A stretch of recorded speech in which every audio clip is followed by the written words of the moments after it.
चलिए, तो आज का हमारा टॉपिक है बाजरा।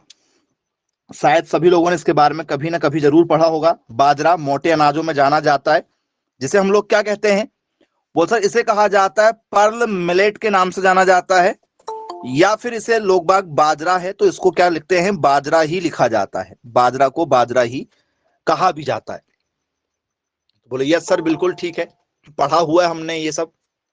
तो आप ये बताइए स्टूडेंट, सबसे पहला ही क्वेश्चन कई बार पेपर में जो है वो पूछा जा चुका है कि भाई इसका बॉटनिकल नेम क्या है? बाजरा का वनस्पतिक नाम आपसे पेपर में पूछा जाता है, इसका वनस्पतिक नेम, या स्टूडेंट्स इसे कहा जाता है बॉटनिकल नेम। इसका बॉटनिकल नेम क्या होता है?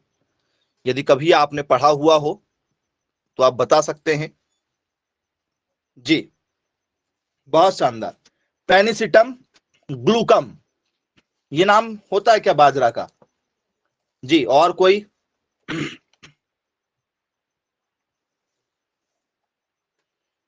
जी, सभी लोग अपने अपने आंसर जो है वो अलग अलग तरीके से दे रहे हैं।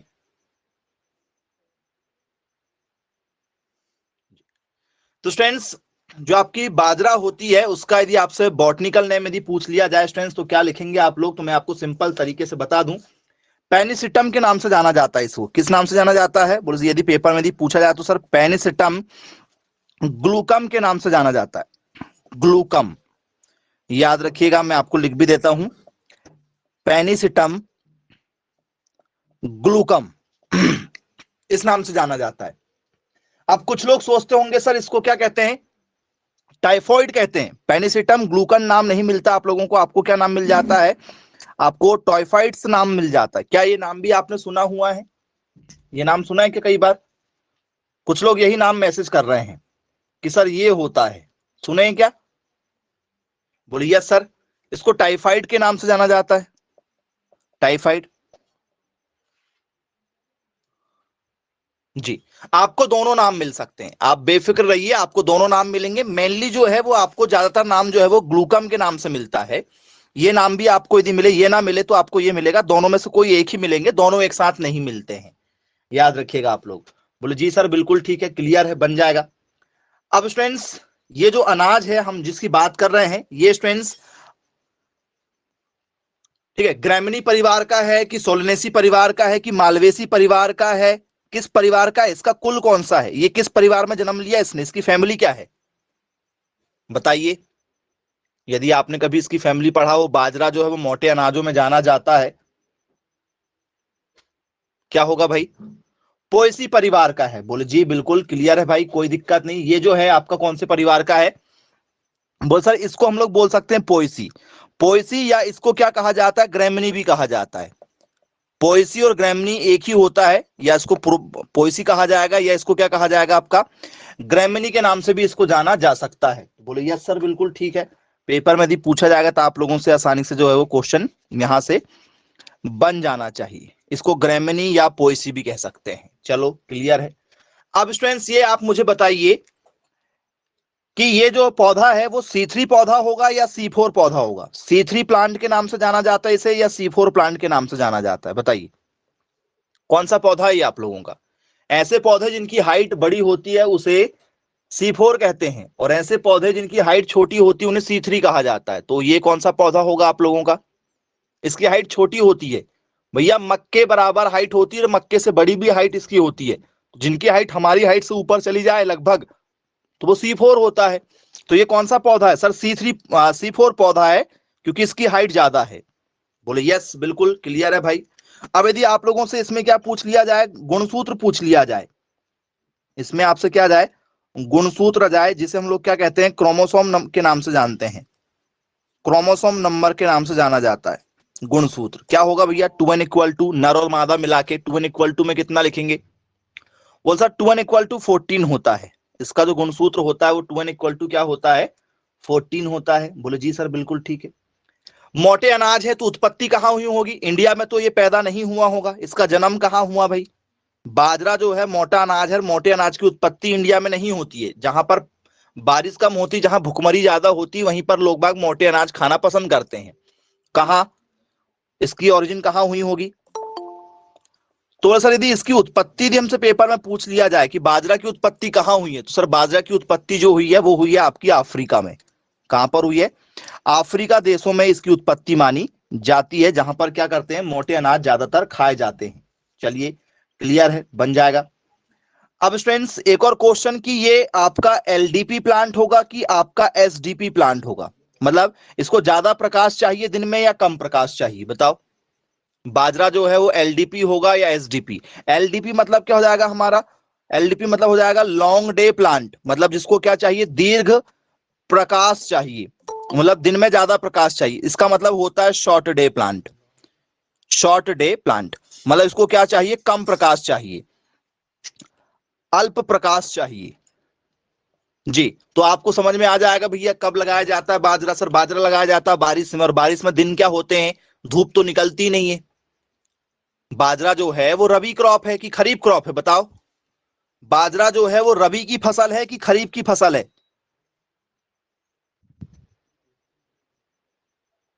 बाजरा कौन सी फसल है, रबी की खरीफ? बोल सर खरीफ क्रॉप है। बाजरा जो है वो आपकी कौन सी क्रॉप है सर, खरीफ क्रॉप है। खरीफ में लगाई जाती, खरीफ में मतलब क्या हो जाती है सर, ये बारिश में लगाई जाती है।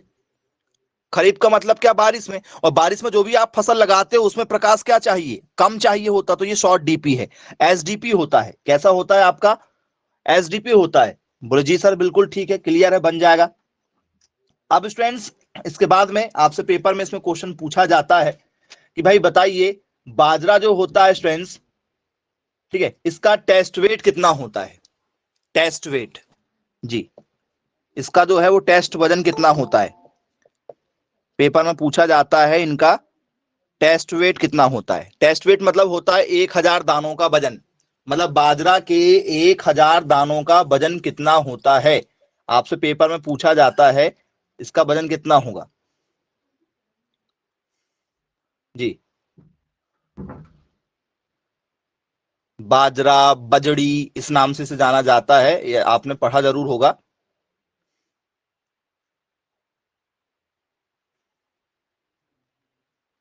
5 से 7 ग्राम बस, इतना कम? 5 से 7 ग्राम, इतना बारीक होता है बाजरा? बोले यस सर बारीक होता है, लेकिन क्या 5 से 7 ग्राम लगा दें? बोले जी सर बिल्कुल ठीक है। टेस्ट वेट क्या होता है इनका, लगभग लगभग बोले सर 7 ग्राम, लगभग 7 ग्राम प्रति 1000 दाने। 1000 दानों का जो वजन होता है वो लगभग 7 ग्राम होता है। आप बाजरा के 1000 दाने ले लो, 7 ग्राम से ज्यादा जाने की संभावना नहीं है, 7 ग्राम रहेगा, 5 से 7 ग्राम के बीच में, 5 से 7 ग्राम के बीच में होता है। बोले यस सर बिल्कुल ठीक है, क्लियर है। तो स्टूडेंट्स इसके जो है वो निकनेम आपसे पेपर में पूछ लिए जा सकते हैं, ठीक है। उत्पत्ति स्थान अफ्रीका के सूडान में माना जाता है, और इसको क्या कहा जाता है स्टूडेंट्स, इसको हम लोग अदर नेम कह सकते हैं। इसके अदर नेम क्या है, जिसे हम लोग बोल सकते हैं अन्य नाम। बाजरा को किस अन्य नाम से जाना जाता है, आपसे पेपर में पूछा गया कि भैया बाजरा का अन्य नाम बताओ, क्या कहते हैं भाई इसको और अन्य नाम से? जी, एनीवन कोई बताना चाहता है? जी, मोटे अनाजों का बता रहे हैं आप, और कोई इसको बताना चाहता है कि अपने हिसाब से?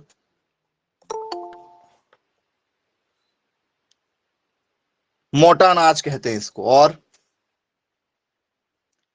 जी, बाजरा को एक नाम तो हो गया पर्ल मिलेट, दूसरा बाजरा हो गया, तीसरा स्टूडेंट्स इसका जो अन्य नाम होता है वो होता है स्टूडेंट्स आप लोगों का कैटाइल। क्या नाम होता है, नाम याद रखिएगा आप लोग। नाम बहुत ही इसका यूनिक टाइप का नाम है, यदि पेपर में दिया आता तो आपसे बनना चाहिए, जिसे हम लोग क्या कह सकते हैं, कैटेल के नाम से जानते हैं, कैटेल। इसको कैटेल भी कहा जाता है, काफी इंपॉर्टेंट है, इसको क्या कहा जाता है, कैटेल के नाम से भी जाना जाता है। बोले यस सर बिल्कुल ठीक है, बनेगा पेपर में यदि पूछा जाएगा तो। अब फ्रेंड्स इसमें आप लोगों से एक क्वेश्चन ये भी पूछा जाता है कि भाई बताइए बाजरा में जो है वो प्रोटीन कितना परसेंट पाया जाता है, प्रोटीन, बाजरे में प्रोटीन लगभग कितना परसेंट होता है? जी, बाजरे में यदि आपसे प्रोटीन पर बेस्ड क्वेश्चन दिया जाए कि भैया इसको प्रोटीन कितना परसेंट होता है, तो क्या लिखोगे आप लोग?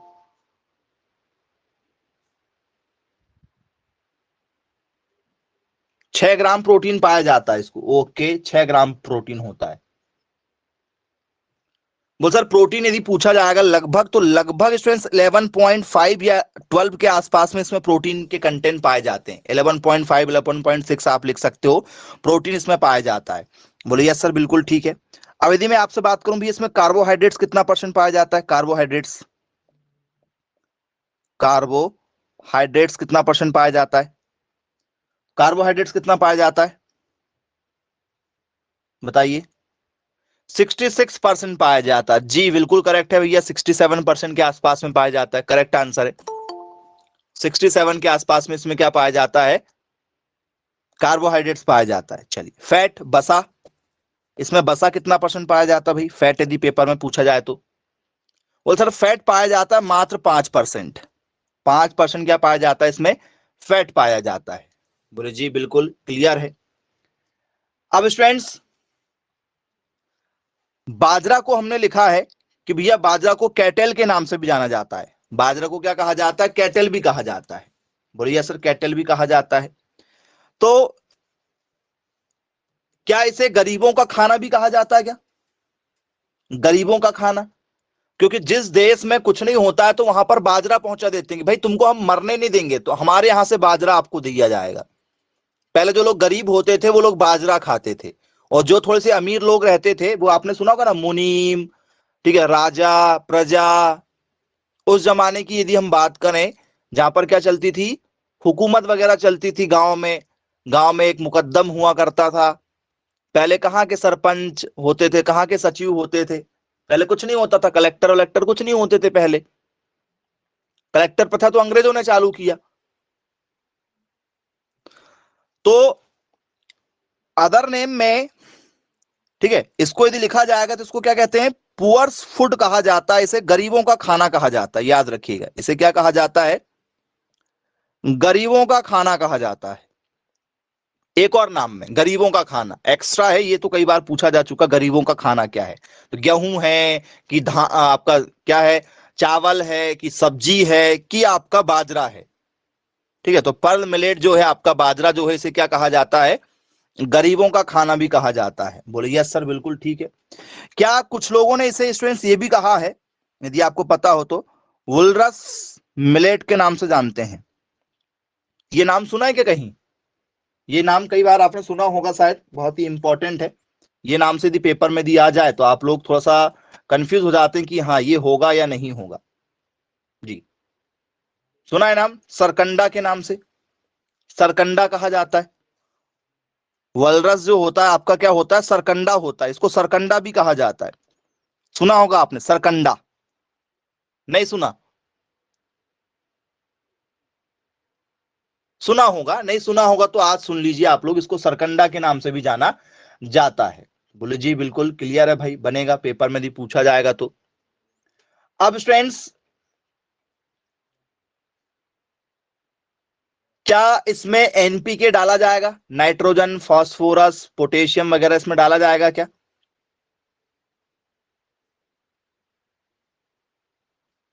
जी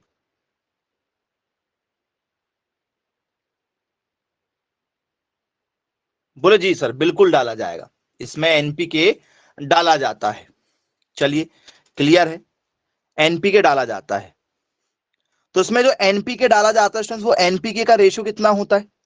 यदि आपसे पेपर में पूछ लिया जाए भैया एनपीके का रेशियो, तो एनपी का रेशियो होता है 100/50/40, ये किलोग्राम है प्रति हेक्टेयर के लिए, प्रति हेक्टेयर के लिए।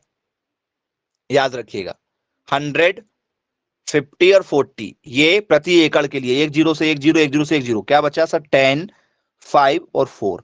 यदि आप नॉर्मल तरीके से लिखना चाहो तो ये रेशियो हो गया आपका, ये क्या हो गया आप लोगों का? ये रेशियो में कन्वर्ट हो गया। यदि अनुपात पूछा जाएगा तो ये अनुपात हो गया आप लोगों का। बोलिए सर ठीक है, बन जाएगा पेपर में यदि अनुपात से कुछ पूछा जाएगा तो। क्या स्टूडेंट्स इसे नर्सरी लगाकर तैयार किया जा सकता है? क्या इसमें नर्सरी मेथड हम लगा सकते हैं? क्या इसमें नर्सरी लगाकर पौधों को तैयार कर सकते हैं, हाँ या ना?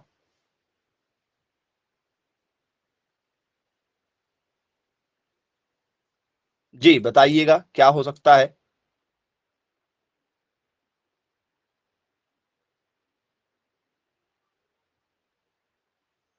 बोले यस सर, इसको नर्सरी में इसके पौधे जो हैं वो तैयार किए जा सकते हैं, नर्सरी में कोई बड़ी दिक्कत थोड़ी है। नर्सरी में इसके पौधे को हम लोग क्या कर सकते हैं, तैयार कर सकते हैं। ठीक है, मतलब ये नर्सरी में तैयार किया जा सकता है। अब जरा स्टूडेंट्स इसमें पेपर में पूछा जाता है बाजरा के लिए रेनफॉल कितना चाहिए। कई बार हमसे रेनफॉल पर बेस्ड क्वेश्चन पूछे जाते हैं। इसके लिए जो बारिश है वो बारिश कितना परसेंट चाहिए, मतलब कितने सेंटीमीटर, क्योंकि आपने सुना है इतने सेंटीमीटर बारिश होने का अनुमान है इस वर्ष। तो इसके लिए बारिश कितना चाहिए लगभग। जी 25 centimetre is the right answer, बिल्कुल सही कहा गया है। कम से कम 25 सेंटीमीटर भी यदि बारिश यदि होगी तो हो जाएगा। और इंडिया में 25 सेंटीमीटर बारिश जो है वो सभी जगह हो जाती है। इंडिया में 25 सेंटीमीटर तो बारिश हो ही जाती है। धान के लिए तो ज्यादा चाहिए, धान के लिए तो बहुत बारिश चाहिए। और यदि आपको बारिश का पता लग गया कि भाई इस बार बारिश नहीं हो रही, तो आप बाजरा लगा दो, ज्वार लगा दो, बाजरा लगा दो, ये मोटे अनाज हैं आप लोगों के। बोले जी सर बिल्कुल ठीक है।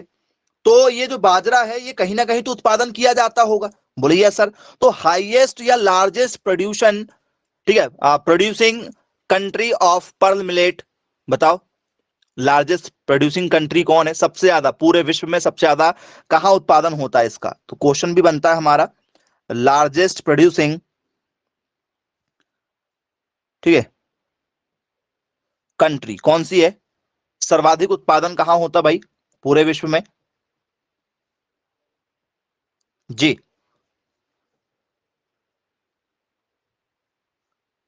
किस देश में सबसे ज्यादा उत्पादन होता भी बाजरे का, बताइए। पेपर में पूछा गया है क्वेश्चन, क्या लिख कर आएंगे आप इस क्वेश्चन के लिए। जो भी आंसर देना चाहें आप बता सकते हैं।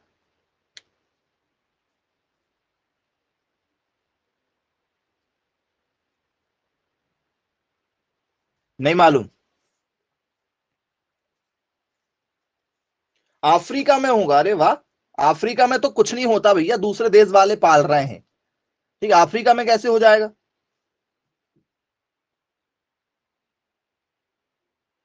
इंडिया, ओके, इंडिया के साथ जाना चाह रहे हैं आप। जी तो स्टूडेंट्स यदि आप लोगों से पेपर में यदि पूछा जाए कि भैया सबसे ज्यादा जो है बाजरा का उत्पादन आपके पर्ल मिलेट का जो उत्पादन है सबसे ज्यादा कहां होता है, तो आपको आंसर लिखना है स्टूडेंट। सबसे ज्यादा जो उत्पादन होता है पूरे इंडिया में, ठीक है। लार्जेस्ट प्रोड्यूसिंग कंट्री कौन है, इंडिया, भारत, पूरे विश्व में भारत में उत्पादन होता है। और भारत में कहां होता है, इंडिया में। पूरे विश्व में बाजरा का उत्पादन इंडिया में सबसे ज्यादा होता है, तो इंडिया में सबसे ज्यादा कहां, कौन से राज्य में, कौन सा राज्य जो है सबसे ज्यादा उगाता है। बोल सर जहां पानी कम गिरता होगा। इंडिया में पानी सबसे कम कहां गिरता है, राज्य के वाइज, राज्य वाइज। वो सर राजस्थान, स्वाभाविक बात है, मोटा अनाज है तो राजस्थान, राजस्थान। गरीबों का खाना कहा जाता है इसको, है ना, बाजरा को गरीबों का खाना भी कहा जाता है। बोले जी सर बिल्कुल ठीक है, क्लियर है, बन जाएगा। अब स्टूडेंट्स इसके बाद में आप लोगों से जो क्वेश्चन है, ठीक है, वो लगभग इतने इंपॉर्टेंट क्वेश्चन जो है वो आप लोगों से इसमें पूछे जाते हैं। आई होप सभी लोगों से बन जाएंगे, यदि पेपर में आता है तो नोट डाउन कर लीजिएगा, सभी इंपॉर्टेंट क्वेश्चन थे। अब स्टूडेंट्स हम आगे की ओर चर्चा करेंगे इसमें नए टॉपिक के साथ में। ये आप लोगों का काफी इंपॉर्टेंट टॉपिक था, यदि आएगा तो आपसे बनना चाहिए। चलिए इसके बाद में हमारा जो नया टॉपिक है वो है स्टूडेंट्स आपका दलहनी फसलों में मूंग। शायद आप सभी लोगों ने पढ़ा हुआ होगा मूंग के बारे में। बोले यस सर, ग्रीन ग्राम के बारे में हमने पढ़ा हुआ है, जिसे हम लोग मूंग कहते हैं। क्या कहा जाता है इसे, मूंग कहा जाता है, या इसे क्या कहते हैं हम लोग, ग्रीन ग्राम के नाम से जानते हैं, मूंग। 11th 12th में भी आपने इसको काफी कुछ पढ़ा हुआ होगा। तो मूंग का सबसे पहले स्टूडेंट्स आपसे क्या पूछा जाता है भाई, वनस्पतिक नाम। मूंग का वनस्पतिक नाम क्या है बताइए। इसका बॉटनिकल नेम आपसे पेपर में पूछा जाता है कि भैया मूंग का बॉटनिकल नेम क्या है। तो क्या है मूंग का बॉटनिकल नेम, बिगना रेडिएटा। ओके जी, very good very good, okay. और कोई भाई मूंग के बारे में कुछ खास बताना चाहें आप लोग, तो विग्ना रेडिएटा सभी लोग आंसर देना चाह रहे हैं। जी और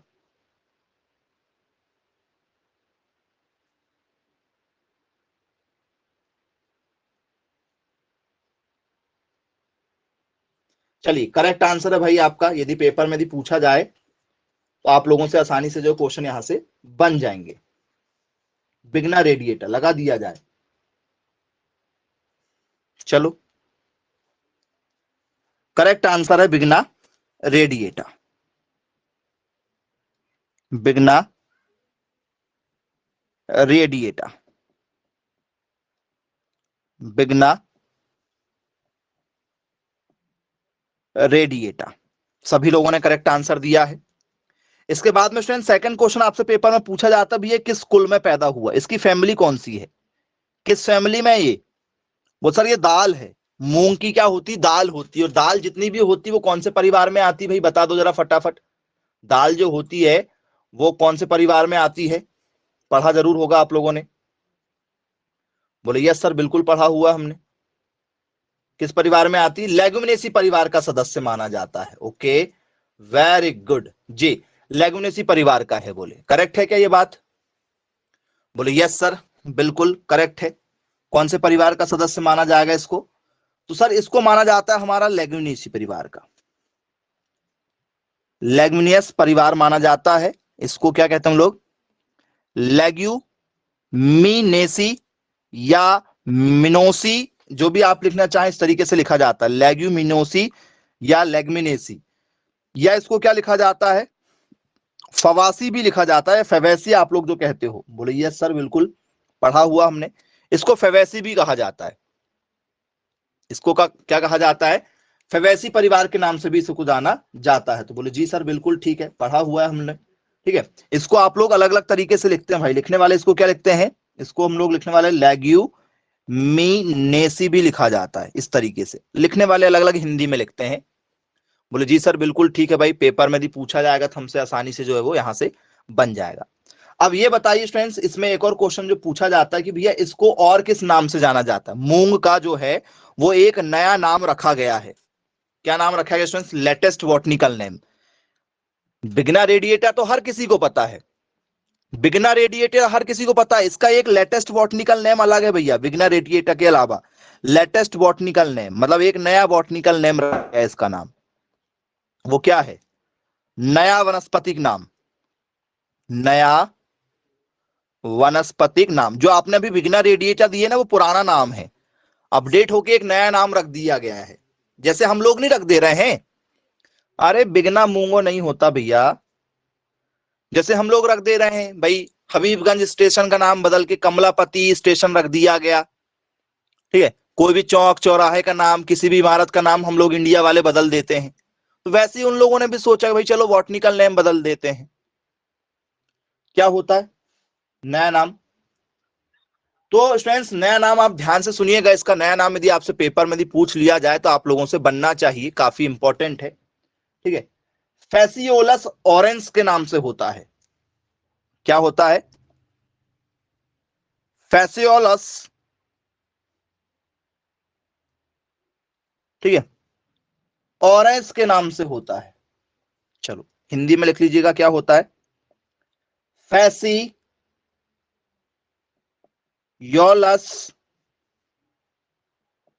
ऑरेंस के नाम से होता है। ऑरेंस, एन लगाना चाहते हैं एन भी लगा सकते हो, ऑरेंस ये नाम होता है इसका। बिगना रेडिएटा जो आपने बताया वो तो करेक्ट है। यदि धोखे से वो नाम नहीं मिला तो आजकल ट्रेंडिंग में ये नाम पूछा जाता भैया। ये बॉटनिकल नेम ये भी है, फैसियोलस ऑरेंस। यदि आपको बिगना रेडिएटा ना मिले तो ये नाम लगा के आ जाइएगा। बोले जी बिल्कुल क्लियर है भाई, बनेगा अब तो नहीं भूलेंगे। इसका ओरिजिन क्या होता है, इसकी उत्पत्ति स्थान क्या है, किस देश में पैदा हुआ है। बोल सर दाल तो सबसे ज्यादा इंडिया वाले ही खाते हैं। दाल जो है हम तो इंडिया वाले सबसे ज्यादा खाते हैं सर। चलो भाई इंडिया लगा देते हैं तो, इंडिया भारत, भारत।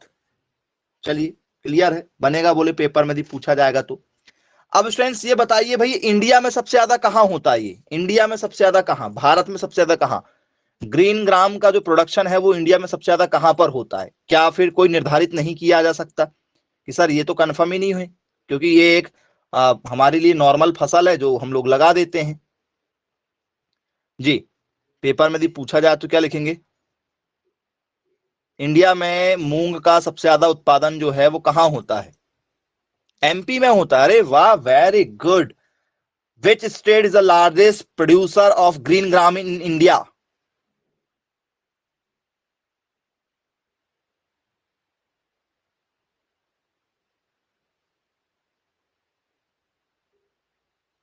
जी।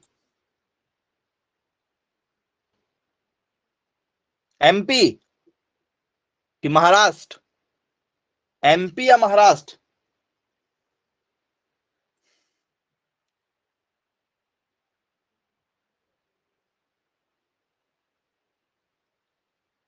जी, सोच के बताइए भाई जवाब। पूरे विश्व का जो है वो 70% मूंग हम ही उत्पादन करते हैं, पूरे विश्व का। इतना ज्यादा मूंग उत्पादन होता है इंडिया में। वो भी सबसे ज्यादा कहाँ होता है?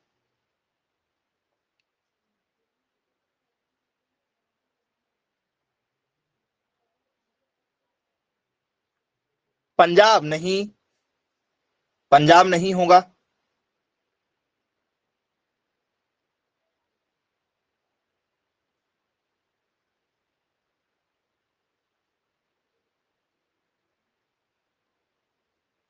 झारखंड भी नहीं है।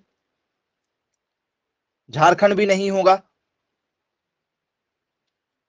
जी, महाराष्ट्र लगा दें? चलिए, इंडिया की यदि हम बात आएगी स्टूडेंट्स तो क्या लगाएंगे हम लोग? महाराष्ट्र।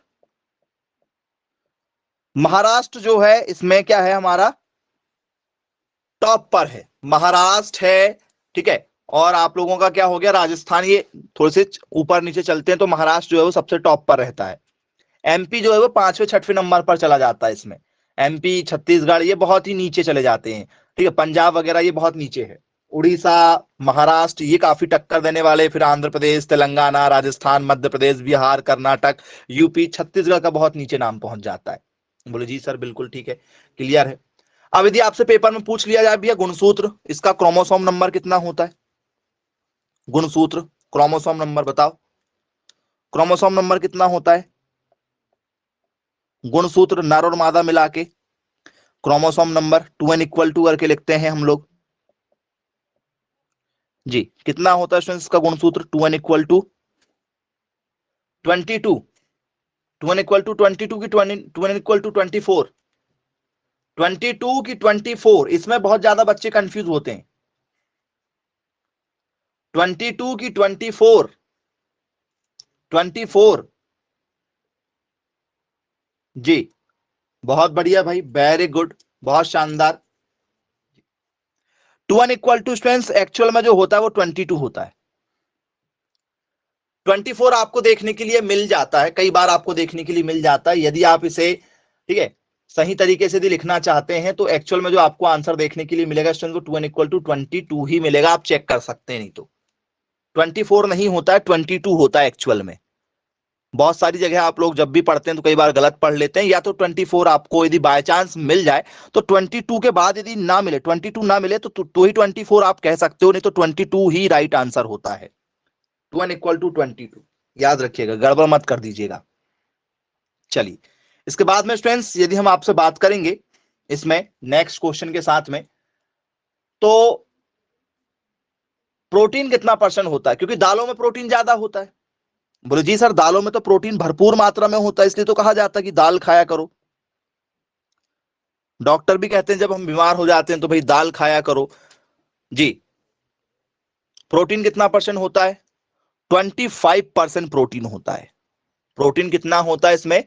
25% प्रोटीन होता है। चलो, फैट, बसा, बसा कितना परसेंट होता है सर? 1.3% बसा होता है। 1.3% बसा होता है। चलिए, रेसा, रेसेदार कितना होता है? रेसेदार, रेसेदार जिसे हम लोग बोलते हैं फाइबर। रेसेदार मतलब क्या होता है सर? फाइबर। फाइबर कितना परसेंट होता है भाई? उसमें रेसा होता है ना हल्का सा। जी, यदि आप खाओगे तो आपका च्युइंगम जैसे खिंच जाएगा वो। यदि आप मुंह में यदि क्या करोगे, दाल को ऐसे क्या करो, थोड़ी देर तक पेस्ट बनाओगे तो च्युइंगम जैसे बन जाता है।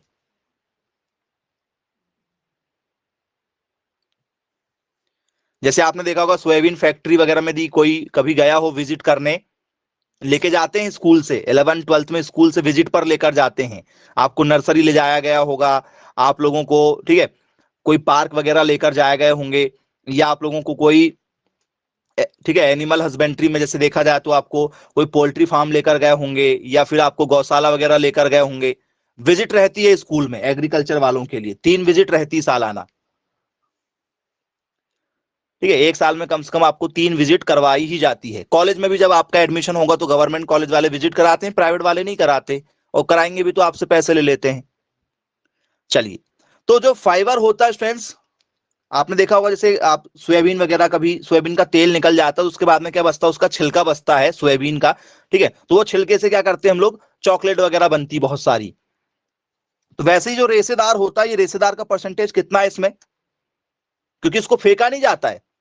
जैसे आपने देखा होगा भाई, गन्ना, गन्ने से रस निकाल लेते हैं, उसके बाद में उसका क्या बचता है, छिलका बचता है, चीपा जिसको कहते हैं हम लोग नॉर्मली, ठीक है, तो उसको क्या करते हैं भाई, क्या करते हैं, बोल सर उसी को जलाने के लिए रख लेते हैं। तो वैसे ही मूंग के, सोयाबीन के दालों के जब निकलते हैं तो उससे बहुत सारी चीजें, बहुत सारे प्रोडक्ट बनाए जाते हैं। चलिए, तो स्टूडेंट्स इसका जो रेशा होता है, रेशेदार भाग जो होता है वो कितना परसेंट होता है सर, वो होता है लगभग 4% के पास पास। कितना परसेंट होता है, लगभग 4% होता है। चलिए, इसमें कार्बोहाइड्रेट्स कितना परसेंट होता है, पेपर में यदि आपसे पूछ लिया जाए, कार्बोहाइड्रेट्स कितना होता है इसमें, जी जी बताइए, कार्बोहाइड्रेट्स कितना परसेंट होता है इसमें।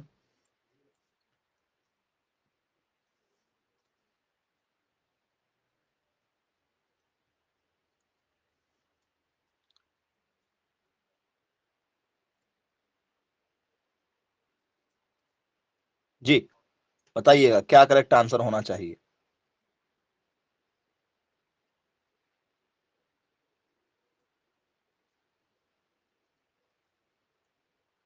कार्बोहाइड्रेट्स का percentage 60%। Okay, very good very good.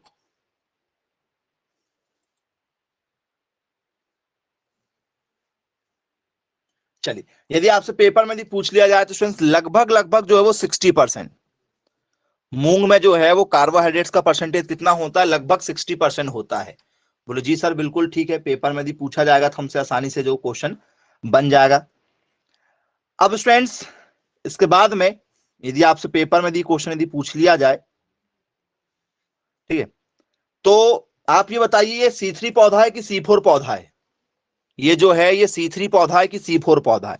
मूंग का पौधा जो होता है, इसकी हाइट जो है वो सोयाबीन के पौधे के बराबर होती है, मतलब आपसे ऊंचा नहीं होता है। तो ऐसे पौधे जिनकी हाइट छोटी होती है उसे क्या कहा जाता है,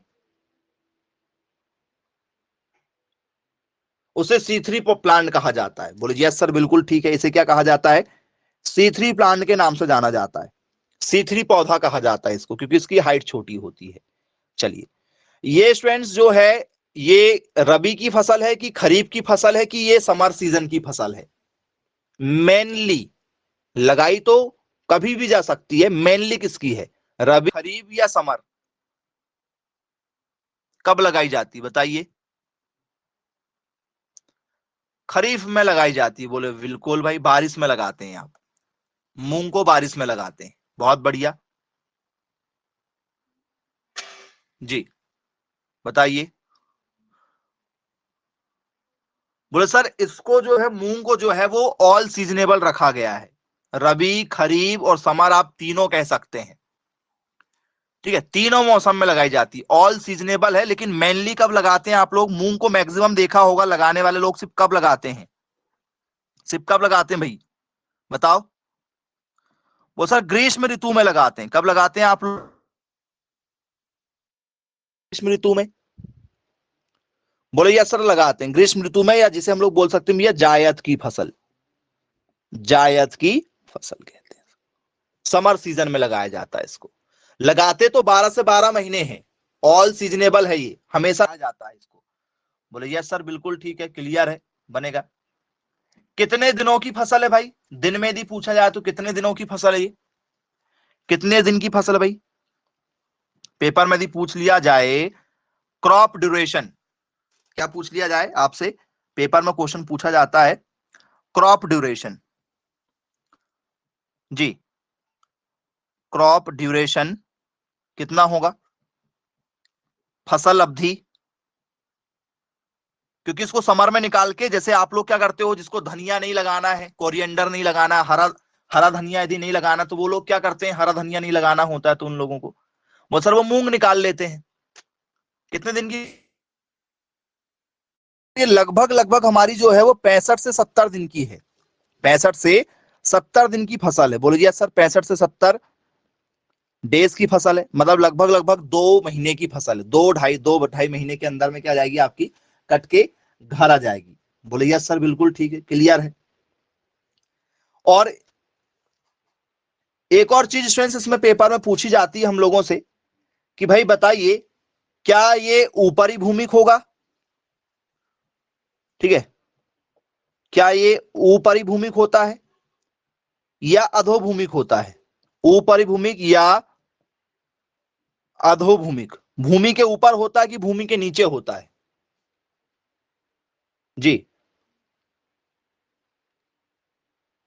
मतलब पौधा उगेगा, जैसे आपने बीज जमीन के नीचे लगाया है तो ये बीज ऊपर लेकर आ जाता है, इसको बीज को ऊपर उठा के लेकर आ जाता है, फिर विकास करता है जड़ का, या बीज जो है वो नीचे लगा हुआ तो ये नीचे ही रहने देगा, सिर्फ खुद ऊपर आ जाता है। क्या होना चाहिए, ऊपरी भूमिक होगा, इपिगियल होगा कि हाइपोगियल होगा, इपिगियल की हाइपोगियल, जरा सोच के बताइएगा, यदि आपसे पेपर में यदि पूछ लिया जाए तो क्या लिखेंगे आप लोग आंसर में, जी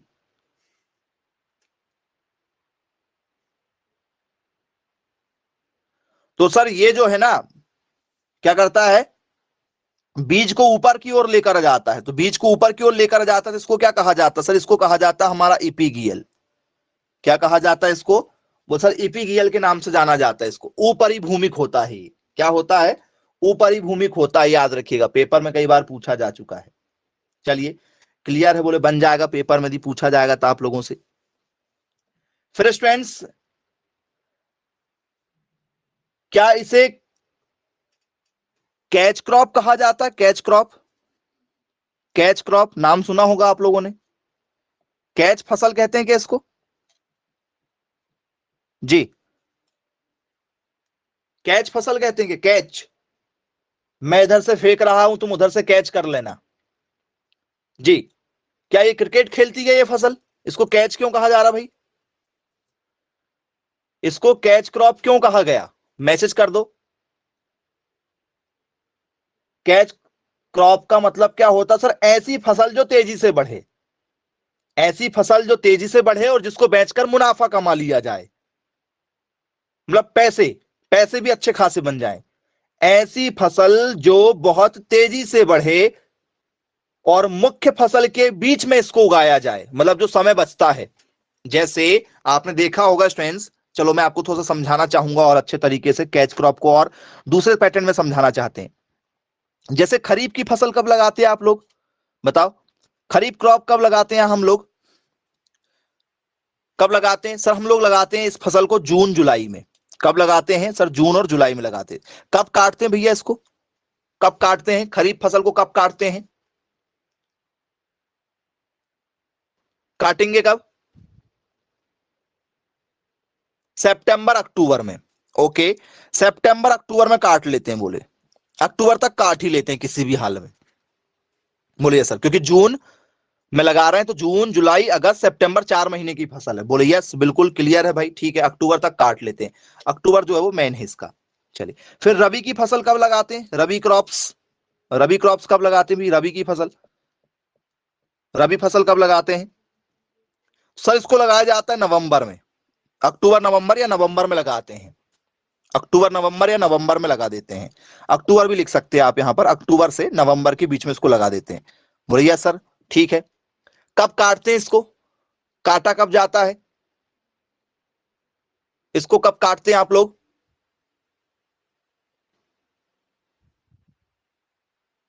सर इसको हम लोग काट लेते हैं कब, फरवरी और मार्च में, नहीं काटते क्या फरवरी मार्च में, बोले सर फरवरी मार्च में काट लेते हैं, फेब में मार्च में, मतलब अक्टूबर में लगाओगे तो फरवरी में काटोगे, नवंबर में लगाओगे तो मार्च में काटोगे, बोले जी सर बिल्कुल ठीक है। अब इसके बाद में स्टूडेंट्स फिर से आपका जुलाई जून आने में कितना समय है जरा देखो।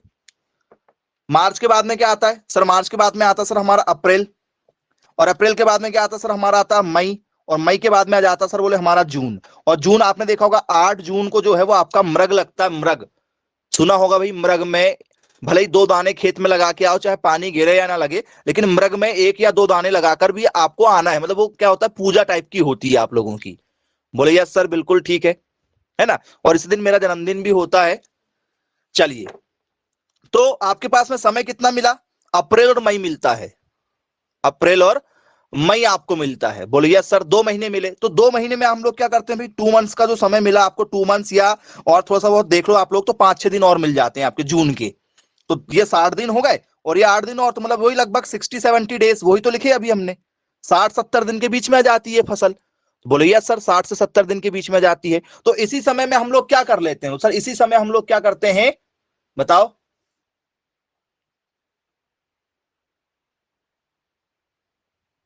क्या होगा?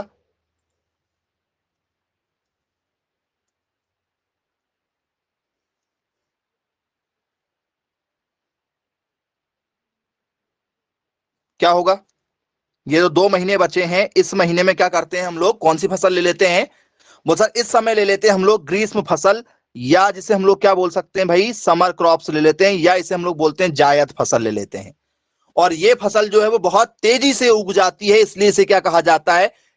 कैच क्रॉप कहा जाता है। इसको हम जल्दी से जल्दी कैच कर लेते हैं, पकड़ लेते हैं, उगा लेते हैं। बोले यस सर बिल्कुल ठीक है, क्लियर है, समझ में आ गया हमें। तो कैच क्रॉप में क्या लिखेंगे हम लोग डेफिनेशन के साथ यदि चलें तो? कैच क्रॉप की डेफिनेशन क्या बनेगी आप लोगों की? बोल सर ऐसी फसल जो क्या हो, बहुत तेजी से बढ़े। ऐसी फसल जो क्या हो, बहुत ज्यादा तेजी से बढ़े। ठीक है, तो क्या लिखेंगे? ऐसी फसल, ठीक है, जो तेजी से बढ़ती है, तेजी से बढ़ती है, एवं इसकी कटाई, एवं इसकी, ठीक है, अवधि 60 से 70 दिन के बीच की होती है। 60 से 70 दिनों की होती है। इसकी जो अवधि होती है, जो टाइम पीरियड मिलेगा आप लोगों को क्रॉप का, वो लगभग 60 to 70 डेज में आपको निकालना ही निकालना है। ज्यादा ही हुआ तो 70 से आप 80 कर सकते हो बस। तो हम लोग इसके बीच में धनिया निकाल लेते हैं। बोले यस सर हम लोग इसमें क्या कर लेते हैं? धनिया निकाल लेते हैं। कुछ लोग क्या करते हैं इसमें, ठीक है, ओट्स वगैरह निकाल लेते हैं। बोले जी सर बिल्कुल ठीक है। तो क्या लिखेंगे डेफिनेशन में यदि हम आए तो? वो sir fast growing crop, a fast growing, a fast growing crop that is grown between planting successive plantings of a main crop। Main crop के बीच में जो फसल उगा लेते हैं वो हमारी क्या हो जाती? कैच क्रॉप हो जाती। कैच क्रॉप, और एक इसी में आ जाता हमारा कैश क्रॉप। कैश क्रॉप मतलब क्या हो जाता भैया? जिसको बेच के हम लोग नगद फसल पैसे कमा लेते हैं, उसको हम लोग बोल देते हैं भैया नगदी फसल। इसको भी बेच के पैसे ही कमाए जाते हैं तुरंत फुरंत में, क्योंकि 60 से 70 दिन में जो फसल काटी जाएगी उसको तो रखा जाता नहीं, उसको तुरंत सेल कर दिया जाता है। बोले यस सर, जैसे धनिया खेत में लगाए तो धनिया घर में थोड़ी रखते हैं हम लोग कि हाँ भाई हरा धनिया है इसको रख दो घर में, जब महंगा होगा तब बेचेंगे, खराब हो जाता है। तो बोले यस सर इसके बीच में बिल्कुल शॉर्ट वाली फसल ली जाती है जो बहुत तेजी से ग्रो करती है। तो जो हाईली ग्रोइंग होती है उसी इसमें क्या किया जाता है? उगाया जाता है। बोले यस सर बिल्कुल ठीक है। आई होप सभी लोगों को समझ में आ गया होगा। बन जाएंगे सभी से क्वेश्चन यदि पेपर में पूछे जाए तो? चलिए, क्लियर है, बनेगा। अब स्टूडेंट्स इसके बाद में हम आपसे चर्चा करेंगे इसमें एक और नए टॉपिक के साथ में, क्योंकि ये टॉपिक आपका जो मूंग का है वो काफी छोटा सा टॉपिक है। पेपर में आपसे पूछा जाएगा तो आपसे आसानी से जो है वो बन जाएगा। अब स्टूडेंट्स आपने नाम जरूर सुना होगा स्टूडेंट्स उड़द का। उड़द का नाम सुना है? उड़द, उड़द की दाल खाते हैं आप लोग, ठीक है, जिसकी बड़ी वगैरह बनाते हैं, बड़ी उड़द की दाल की बनती है शायद, ठीक है। मेहमान भी आते तो मेहमान नवाजी भी आप लोग उड़द की दाल बना के ही करते हैं।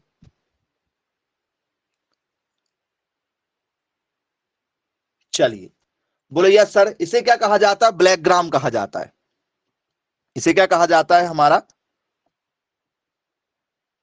ब्लैक ग्राम कहा जाता है। उड़द की दाल को ब्लैक ग्राम कहा जाता है।